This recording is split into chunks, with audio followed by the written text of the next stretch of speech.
మనం రామాయణానికి వారసులమని, కుటుంబాలు సంతోషంగా ఉండాలనే మాటలు వ్రాయడం అలవాటైతే బాగుండుండేది.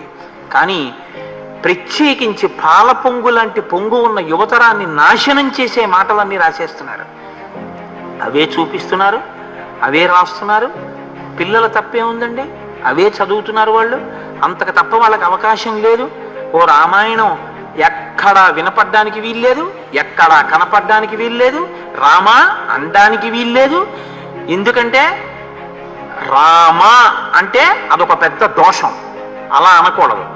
ఒక మతం గురించి చెప్పినట్టు రాముడి ధార్మికత మాట్లాడుతున్నారని ఏమి ఉండదు. అదొక మతం గురించి మాట్లాడారు.